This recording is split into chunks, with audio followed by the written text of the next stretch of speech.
Zaheerabad parliament ప్రజలందరికీ నమస్కారం. నా పేరు రాజ్ ముదిరాజ్. నాది జుక్కల్ కాన్స్టిట్యున్సీ మద్దూరు మండల్. నేను జైరాబాద్ పార్లమెంట్ నుంచి ఇండిపెండెంట్గా ఎంపీకి పోటీ చేస్తున్నాను. 2 రోజులలో మనకు సింబల్ వస్తుంది. నా జైరాబాద్ పార్లమెంట్ ప్రజలారా, నా ముదిరాజ్ ముద్దు బిడ్డలారా, బీసీ బిడ్డలారా, ఒక బీబీ పటేల్ అనే వ్యక్తి నన్ను నా ఫ్యామిలీని లేకుండా చేస్తానని ఫోన్ చేసి ధమ్కి వేసి మళ్ళీ ఇక్కడ ఉన్న గూండాలు, ఆయన గూండాలతోనే నా ఇంటిపైకి అరాచకంగా మనుషుల్ని పంపి అంటే ఇంత విధ్వంసం సృష్టిస్తున్నాడంటే ఒక సామాన్యుడు ఇక్కడ ఇండిపెండెంట్గా ఎంపీకి పోటీ చేస్తున్నాడని, ఆయన ఇక్కడ ఓడిపోతాడని ఆయన సహాయ శక్తుల ప్రయత్నిస్తున్నాడు నన్ను చంపడానికి.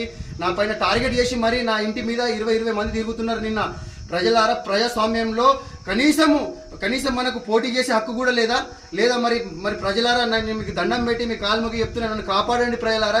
ఈ బీబీ పటేల్ అనే వ్యక్తి వల్ల నాకు థ్రెట్ ఉంది ప్రజలారా. నేను మీడియా మిత్రులకి, మళ్ళీ అలాగే బీజేపీ కార్యకర్తలకి